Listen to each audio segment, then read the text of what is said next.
A biblical perspective on life, culture and current events. This is 2020 on Vision.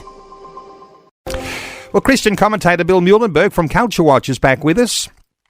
An extended conversation today through this whole hour, and talkback lines open for your thoughts as an Aussie looking at the US election debate. Bill, a special welcome back to 2020 to you.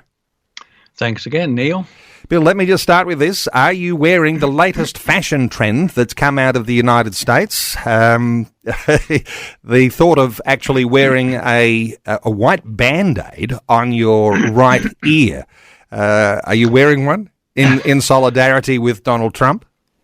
Well, mind you, it's interesting that you ask because, honestly, just 4 or 5 minutes ago, I was thinking that very thing. I thought, boy, if I can find a square white patch and kind of hold it up to my ear in solidarity with the shot president. So I'll still have a look and see if I can find something. But yeah, evidently many at the convention in Milwaukee have been coming as this very thing, kind of as a fashion accessory. So, we don't want to make light, obviously, of an assassination attempt. But as we say, to kind of show solidarity that we're so glad and thankful that he survived and he's thrived and he's, as you say, going to be making an address in about an hour, just 5 days after being shot. The whole thing is, well, you got to think kind of a God thing. Hey, Bill, I know you're a little disappointed that the timing of our conversation today, and it really has to happen like this to be on 2020, but Donald Trump's speech at the Republican National Convention coming up probably a little bit less than an hour away now. But what sort of things are you perhaps anticipating coming from a speech from Donald Trump, having gone through that assassination attempt last weekend, having sat through what's happening, which seems to be a major change in the way that people are united around him at this time? What are you expecting from the speech that we'll hear, not on this program, but some will tune into in around about an hour? Yes, well, he's already told us early on, just soon after the shooting, that he's torn up his original speech, and I think many others have as well. Right, they were looking to go on the attack, go for the jugular, really lay into Biden and all the horrible things he's done to America, which is all fair game, I would say. But yeah, he sounds like he's going to tone it down a bit, look more at the issue of national unity, look more at, saying what he's already said, that God kept him alive. God protected him. This was not accidental. It was providential, and a lot of Christians agree. So even seeing him walk in, I don't know if anybody's watched the convention. I've been tuning in most of the 4 days. He's usually not expected to be there or to show up until the final day where he takes his nomination speech. But yeah, he was there every single day this week, sitting through all the other speakers and so on. And many have commented, he looks a bit more somber, a bit more subdued. But then again, I suppose if you or I were just shot, for heaven's sakes, that would probably make us a little bit more, contemplative and a little bit more different than what we usually would have been. So, yeah, a lot of people have noted a kind of a change in demeanor in Trump, and I guess we'll expect to see that in the speech, which, as you say, will be coming up shortly. So if in the middle of the interview you see I've left the microphone, I'll get my cat or dog, but I'm going to go see Trump. No, I'll wait till we're done. Hey, let me ask you about the God dimension in all of this, because Trump has often used lots of words that do flick the switch or press the button for Christians. God has been very much a part of his rhetoric, very different Trump, different from Biden on the other side. Said that compared to his first term and Biden's term, the contrast could not be greater. Border security was doing well. Energy prices were doing well. The economy was strong. National security was strong. There seemed to be peace in the world. There were the Abraham Accords in the Middle East. So many good things that Trump did in his first term, all of which was undone under Biden. So many say, hey, a few mean tweets, I'll take that to, with all the other goods that have come. But yeah, look, well, as I always say, a lot of the critics will can and do change. At the end of the day, God alone knows the human heart. He knows if Trump is one of his own children or not. But we've seen changes in his life over the years, and certainly over the last 6 days. So, as we say, in his talk, he may be a little bit less feisty, a little bit less mean, perhaps. We'll find out. And if he gets in, maybe the next 4 years will be a little bit more toned down. But if we can get even half of what we had in the first term in terms of really making America great again in so many ways, I, for one, will be thankful. But having said that, every single day I pray for Trump. I pray for Biden. Now I pray for Vance. The list keeps growing. But if we keep these guys in our prayers, that's got to be a good first step. Early in our conversation, let me ask you about Joe Biden, because there's a tendency, and your heritage is American, a tendency for Christians to lean towards republicanism because of that sense of conservatism, which is in alignment with a biblical foundation. You've got Biden on the other side, who will occasionally mention some spiritual dimensions, but the policies don't seem to line that way. Thoughts here around Christians and leaning one way or another, because undoubtedly there'll be Christians who have a soft spot for Joe Biden, even a sympathy for him. Thoughts here on Biden? Yeah, look, it's, at the end of the day, Christians will differ on many of these matters. I think some parties and politicians and policies are actually better than others, right? None are perfect, can't be in a fallen world. Somebody like Biden claims to be a Catholic, but 100% in favor of abortion right up to birth, fully push the homosexual marriage agenda. So a lot of the radical things that hopefully biblical Christians are not thrilled about have been pushed by Biden and the Democrats big time. Now, having said that, of late, the Republican Party has gotten a bit soft and squishy on some of these core issues as well. So, you got to call that out as well. Trump himself has been a little bit up and down. He's been more or less pro-life, but he's had some areas where he hasn't been so much. Same with the homosexual issue, among others.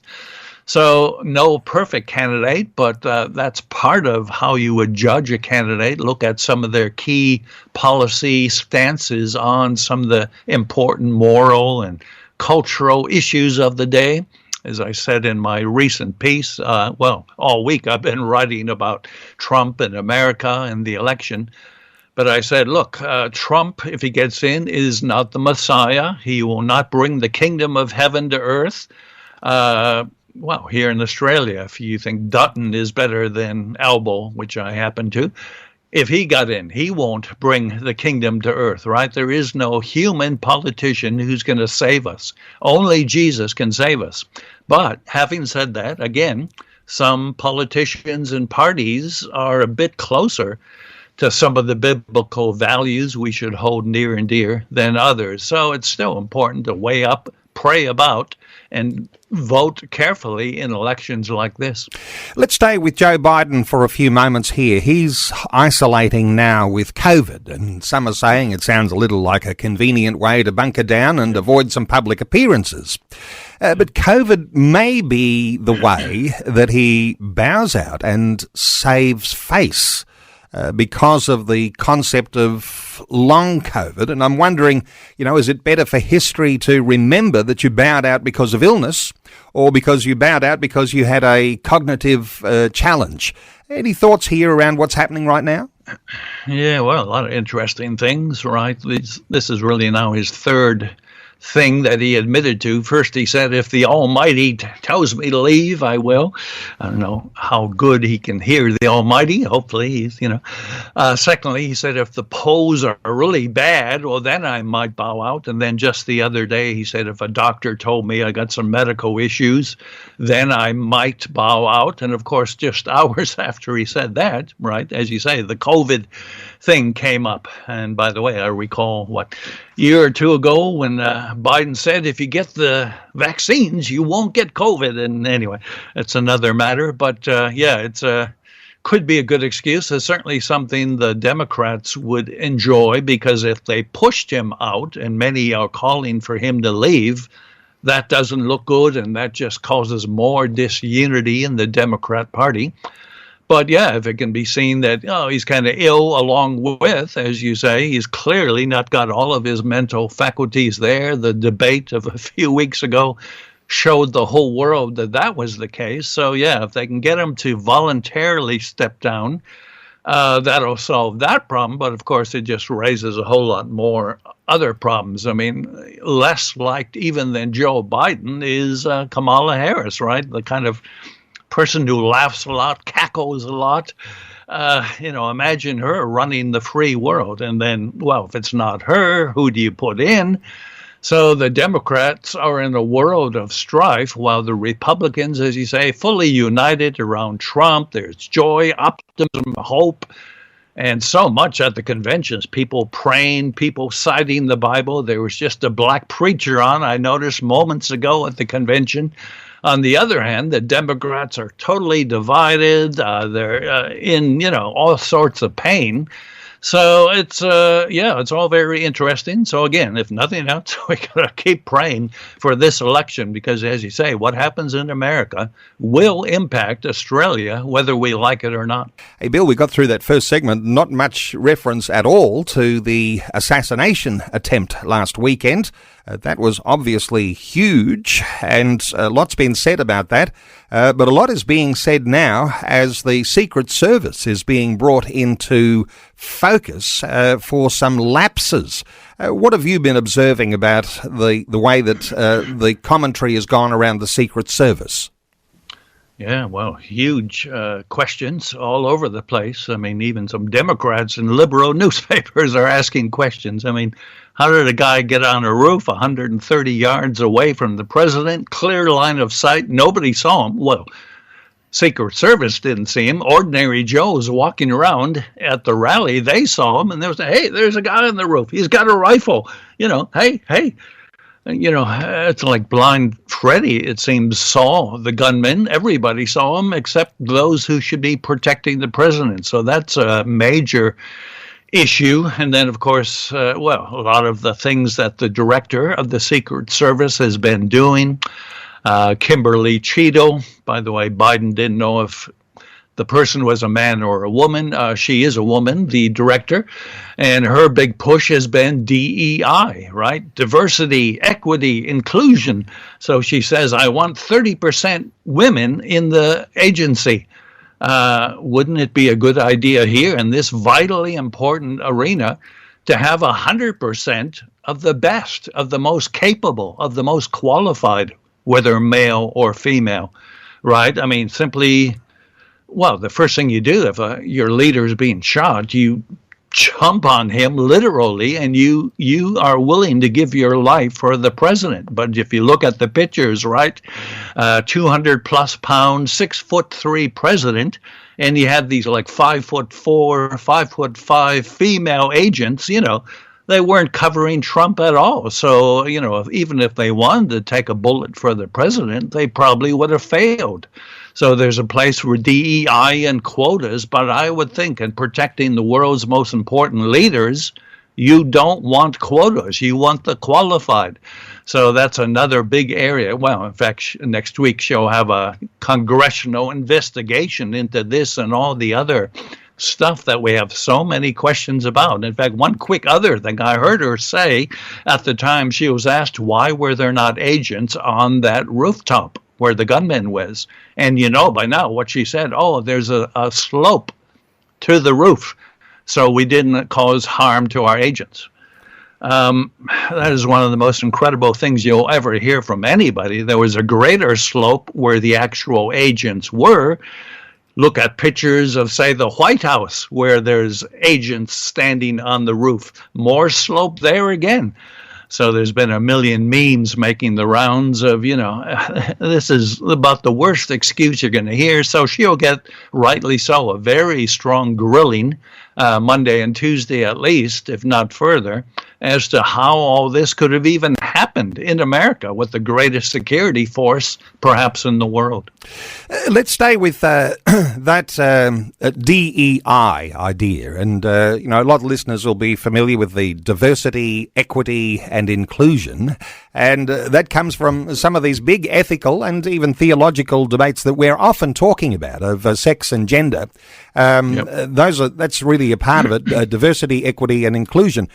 There's been a number of speakers at this particular convention who've made a little bit of made light of it, or made some very clever conversation about it. Ron DeSantis, and I know you have quoted him in your latest article, where he's saying that DEI might stand for a whole different set of initials here. Do you recall what you wrote? Well, mind you, I'd have to look up that one, but... I'll tell you what you wrote there. You wrote... Okay. Sorry to throw you on the spot there. So Ron DeSantis, he gave a rousing speech, and he made reference to DEI, and he says it really means division, exclusion, and indoctrination. That's a different way of looking at it, and perhaps as a Christian and holding Christian foundation beliefs about men and women might be a more clever and more accurate way of thinking of what DEI really means. Well, it is, but I had in mind even a much better line, right? DEI, capital letters, as many have now pointed out, really seems to mean, in this case, DIE, right? We almost had a president who died because of DEI. He was almost killed, millimeters, from dying on Saturday night. Had he not turned like he did, and he looked at a screen to look at a chart, which he would normally use at the end of his speech. But for some reason, he decided that very moment, turned his head, look at the screen, and that's what saved his life. So, look, DEI is maybe good if you're, selling ice cream or something. But if you're trying to protect presidents, past and future, you do not want quotas. You don't want 20% blacks, 15% Latinos, 10% dolphins, right? It doesn't matter. You want the qualified, you want the best to make sure the one you're protecting stays alive. So it's a huge worry that this department, which is true of so many government departments here in Australia as well, they're more interested in getting the right pronouns, having the right quotas than actually having competent people in the job, right? Come back to our Christian foundations here, Bill. Men are men, women are women, created in the image and likeness of God. The thought that when you start messing with that and creating grey areas, that this actually has led to what we might see as an obvious weakness and a vulnerability in moving along that path, because if DEI, you change the order of those initials, DIE, actually has people's lives at risk, then there's another element of strength to the argument that Christians have of looking at a biblical view of definition of men and women. Yeah. Well, look, we're all made in God's image. That's no question there. Women are just as valuable and equal as a man. And, if they want to drive a bus, be a chef, be a school teacher, be a doctor, be a musician, there's a million areas where they do just fine. But as we say, in an area like this, maybe not so much. Just make it even more practical, right? If you've got let's say Boeing, the aircraft company, right, is building these big jet planes, and they say, well, we want to have 40% women or 20% this, 18% that. Guess what? I'd rather have 100% people who are qualified and know how to build a jet plane, right? Engineers and other experts. Otherwise, I would not get on a jet plane knowing only a quota system resulted in the plane being built instead of the best and most qualified people around. So even in practical areas of life, we know how foolish this is and how dangerous, in fact, it can be. Well, our talkback line's open a little earlier than usual, and you can be a part of our conversation, an Aussie view or two on what's going on in the election campaign in the United States, because whoever is elected to be leader of the free world, that has major ripple effects and ramifications for the whole world, including us here as Aussies. 1-800-316-316 to share your thoughts. Let's hear from Wendy in Benora Point in New South Wales. Hey, Wendy, welcome. Good morning, Neil. Good morning, Culture Bill. Watch. Bill, yes. Good morning. Wendy, what are your thoughts? Just a quick comment. I've just heard reports that a policeman actually climbed up on to look at the roof and saw the gentleman there with the gun, and also, as you say, there were supporters there that saw them. And I just wondered, why didn't they at least take Trump off the stadium? Why did he get left there if there was, any doubt at all that there was a problem? What's your comment on that? Bill. Yeah, well, thanks, Wendy. That is one of the many questions being asked. Perfectly correct question to ask. I mean, as you say, there was somebody who actually went up there, and then evidently the gunman turned his rifle on the policeman, so he got down straight away. But the really sad thing is, for at least an hour, the security personnel knew the guy was in the area in Pennsylvania. For at least a half hour, he was on the roof. All this time, as you say, if we knew there was even a potential threat, this rally should have been canceled immediately. The speaker, in this case, Donald Trump, should have been whisked away. But none of that happened. The government snipers did not open fire until only after, the 20-year-old let off, anywhere from 5 to 8 shots at the president, hitting him in the ear and killing one Christian in the crowd. So a lot of questions. I mean, how does this happen? This is the most well-trained, well-versed, they would practice for this scenario zillions of hours ahead of time and have all the plans in place, all the strategies, but it looks like here they were left clueless. They didn't know what to do. They had no idea. Even with the warnings about there's a guy on the roof, nothing was done. So these are hopefully questions we'll get some answers for come next week and the weeks beyond. Wendy, anything further to add? No, thank you for your comments. That was, good to hear, because, it's a bit of a concern, isn't it, when you sort of wonder what's going on behind the scenes. So thanks so much for your comments. Wendy from Benora Point in New South Wales, thank you so much for your call. 1-800-316-316 to join in our conversation. What are your thoughts on Aussie perspective on what you're seeing plastered across all of our media? 1-800-316-316. Bill, let me ask you about the newly announced Republican vice presidential candidate J.D. Vance. He made his speech yesterday at US Times. Any thoughts from you on J.D. Vance? Yes, another interesting issue to discuss. Many would have said, well, identity politics and all that, right? Let's get a female in, or a black or a Hispanic. And there would have been many qualified in those camps if you wanted to go that route. But look, in many ways, Vance, if you know his story, he told a bit about it last night. He wrote a book on it growing up. A movie was made, Hillbilly Elegy, story of his life. Growing up in Appalachia, poor home. His mother was a heroin addict. His dad was in prison.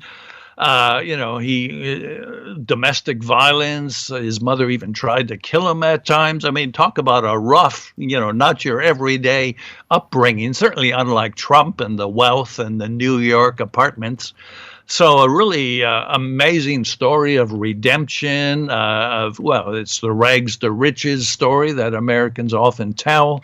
A guy who had been a no-hoper, a guy who would not have been expected to make it anywhere. And yet he went on 4 years in the Marines, graduated from Yale Law School, successful businessman, then became a senator in Ohio for 2 years, and now chosen to potentially be not just vice president, but of course, if Trump gets in, his second term will be the last.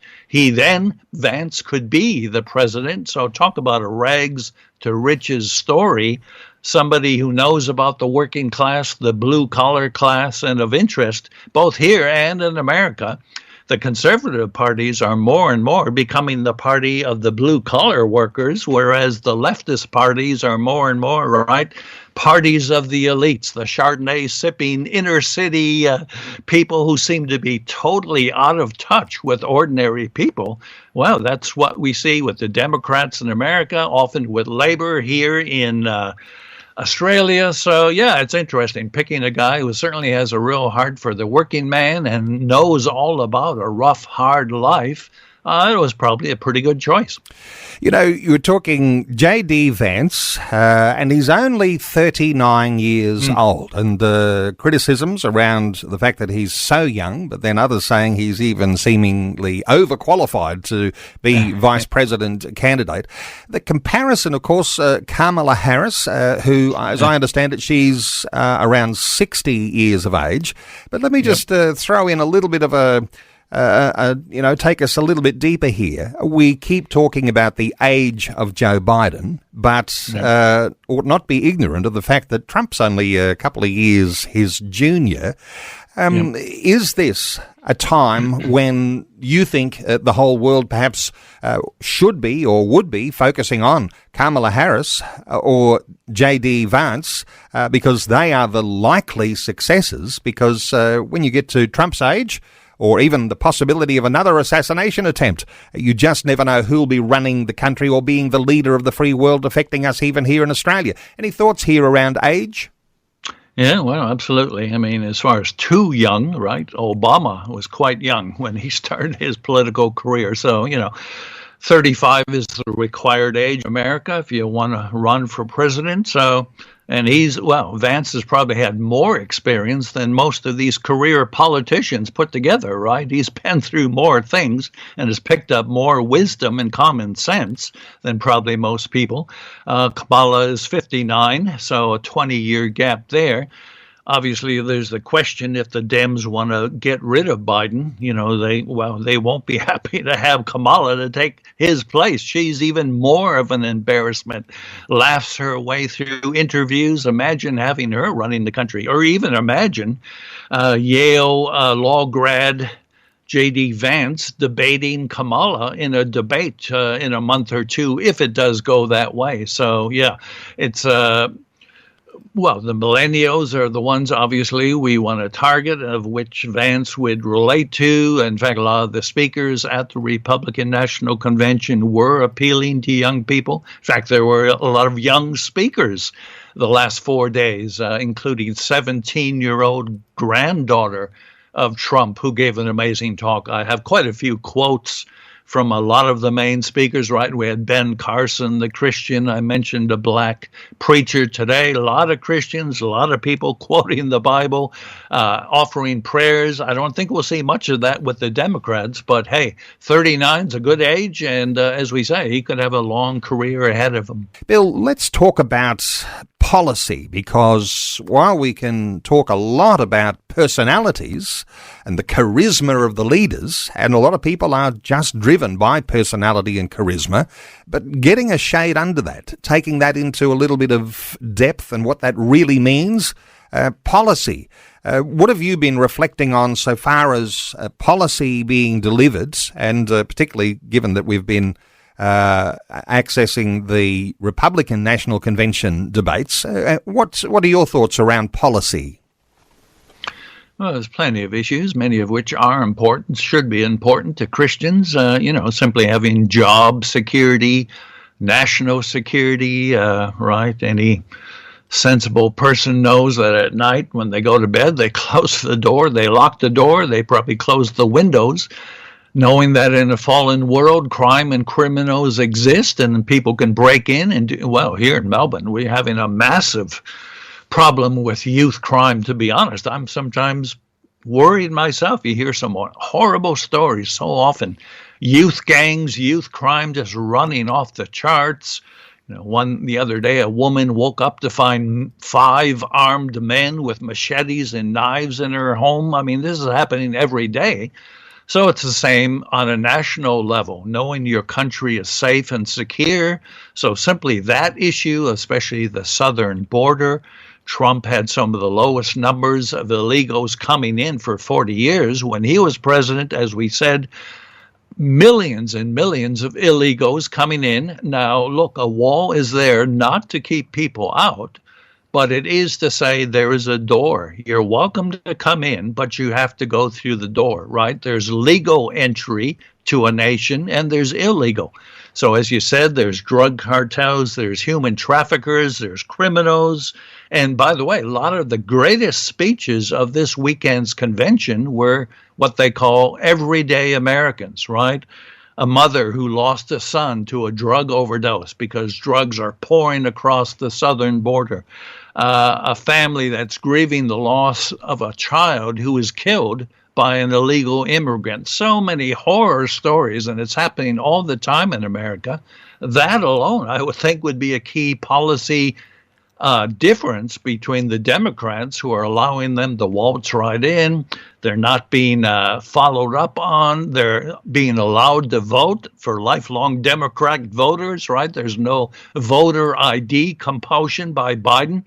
So all that is in quite contrast to what Trump and the Republicans want to do. They want to keep America safe. They want to look at all the illegals and make sure people who waited for years to get in legally are given the fair chance to do so and not kept out because of the porous border. So that would just be one of so many key areas of difference. Taking calls, 1-800-316-316. Your opportunity to have your say. Our talkback line open at least for the next 15 minutes. Let's hear from Adam in Marysville in Victoria. Hey, Adam, welcome. Hello, how are you? Hi, Bill. Hey, Adam, hello. Good. What are your thoughts?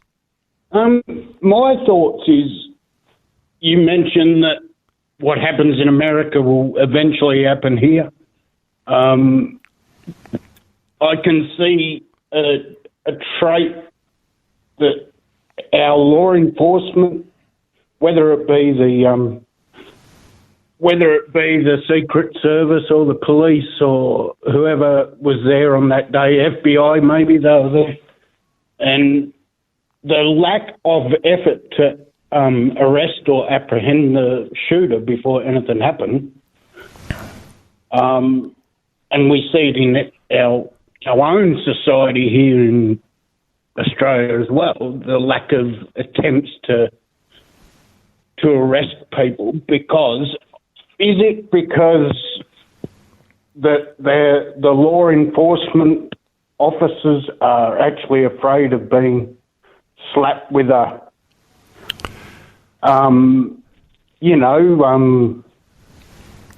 Adam, it seems to me that, and I've read some commentary around this too, we'll hear from Bill on it in just a few moments, but these Secret Service and officers who attend these public rallies, they're attending to crisis issues, suspicious people, suspicious packages, every time there is a gathering. So, yes, there's obviously going to be a focus on this shooter and some of the lax vulnerabilities that there must be in the way that they're protecting these candidates. But, Bill Muehlenberg, what are your thoughts around what Adam's sharing? Response for him. Yeah, good point, Adam. Look, we fully support the boys in blue, where, we should pray daily for police, security, and again, the Secret Service agents who jumped on Trump on Saturday, they were willing to lay down their lives, and that's their job. That's what they're called to do. So we can't judge them, complain about them. We might look at the powers that be, those who are higher up. Sadly, everything can be politicized, and that includes police and security. So you have to ask if there was some politics going on in America on Saturday. You have to ask it here. And two quick examples, right? During COVID, especially here in Melbourne, you had police getting quite heavy-handed. You had mustard gas. You had rubber bullets, right, being used on innocent protesters who are saying these lockdowns are going way too far out of line.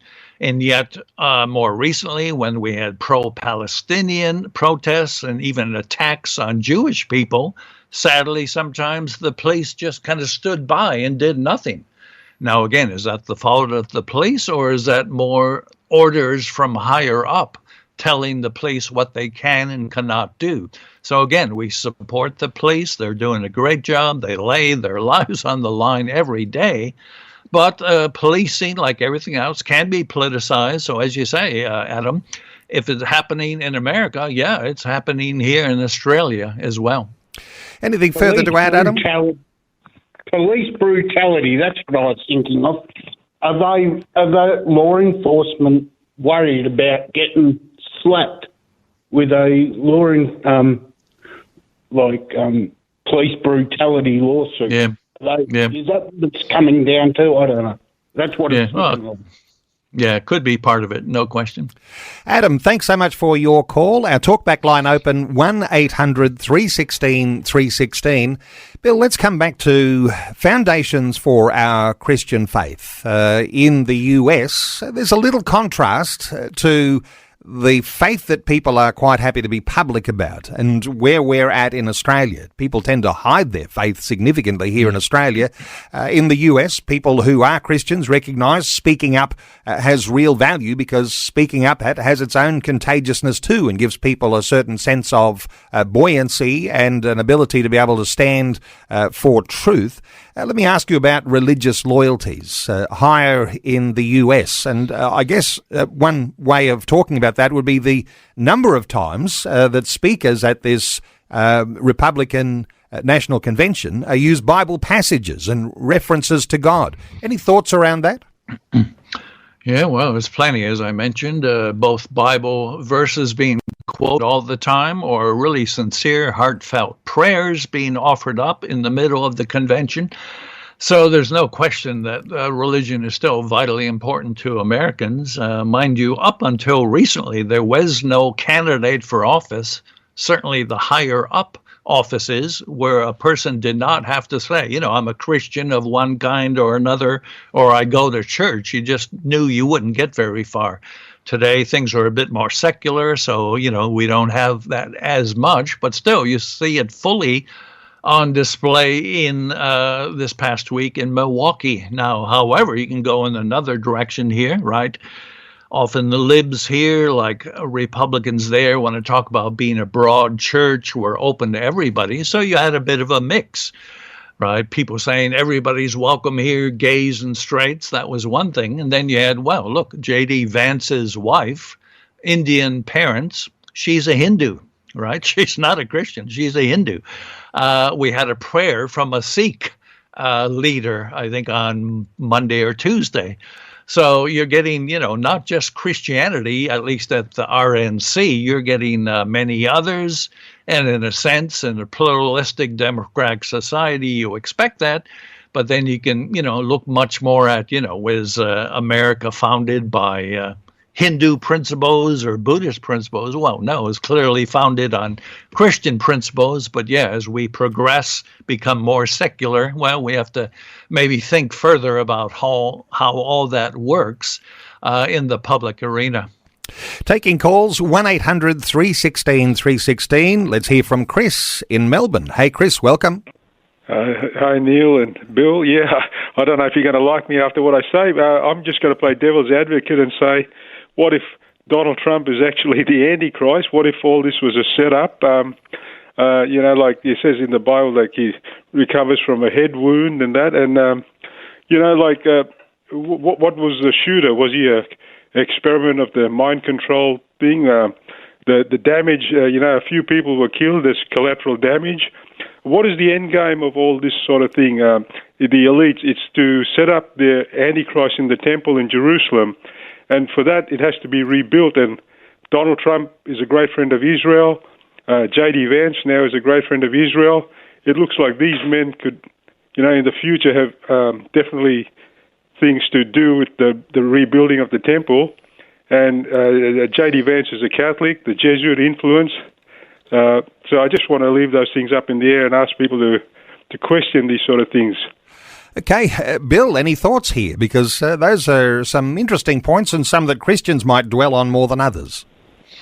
Yeah, a lot of issues arise there, a lot of speculation, obviously. Now, just on Antichrist, right? If you know anything about church history, we've had 2,000 years of people saying, oh, this is the Antichrist, or that's the Antichrist, right? There have been so many candidates over the centuries.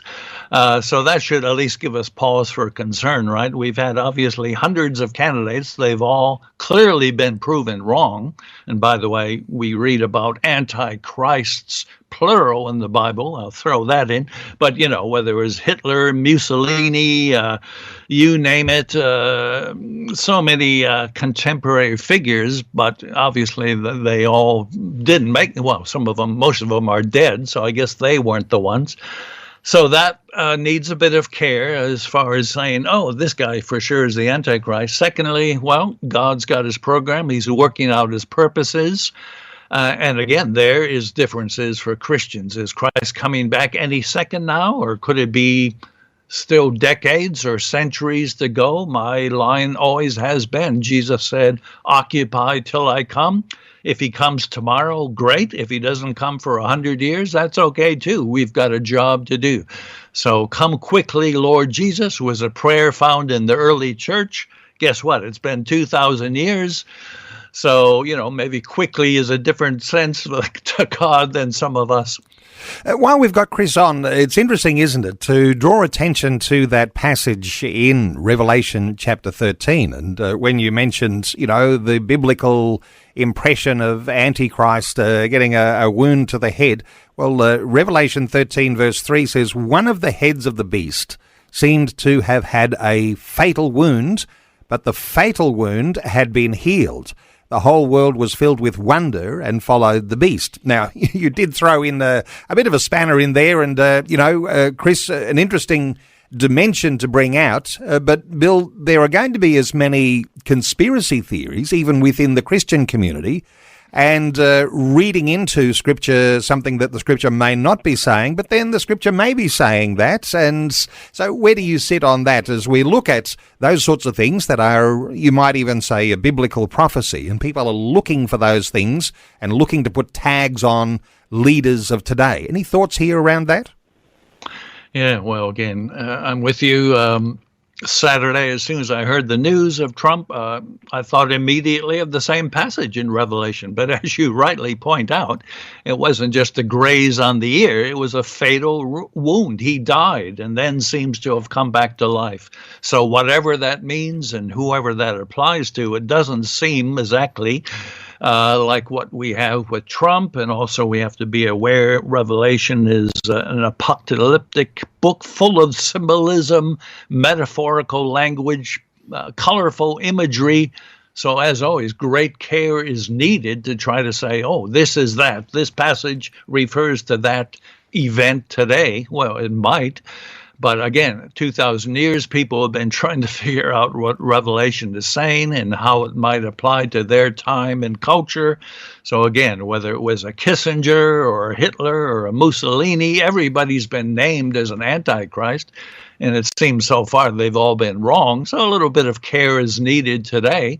Whether we're getting to the very end times, I mean, the end times began when Jesus first came. So in a sense, we've had 2,000 years now of end times. So just a bit of caution and discernment.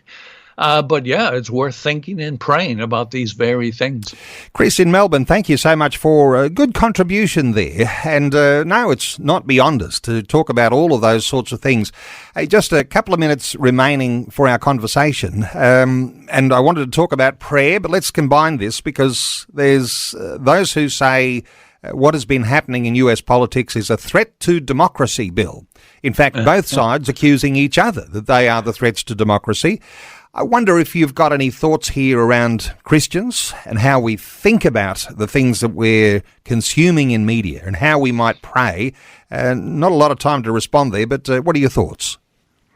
Well, there's certainly been hatred and high levels of vitriol on both sides. But I must say, if you're going to talk about a threat to democracy, this has been for 8 years now, the main theme of the Democrats, now of Biden, they say this every single day, basically. If Trump is reelected, it'll be the end of America, the end of democracy. Of course, when he was shot, then they say, oh, we're praying for you, our best wishes. Well, look, you can't have it both ways. If you really think he's a Hitler, right, well, then it's probably your moral duty to want to see him taken out of the picture.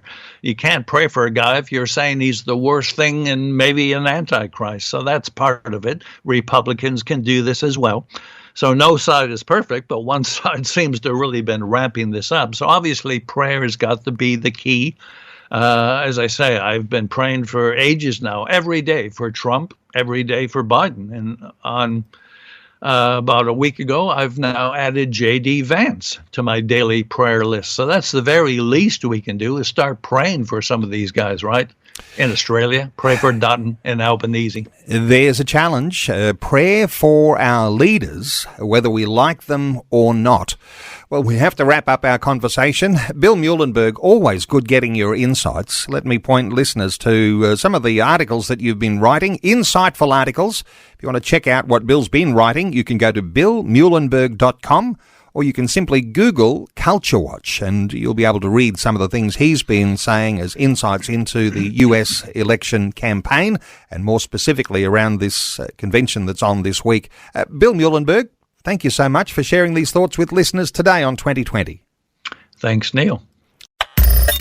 Thanks for taking time to listen to this audio on demand from Vision Christian Media. To find out more about us, go to vision.org.au.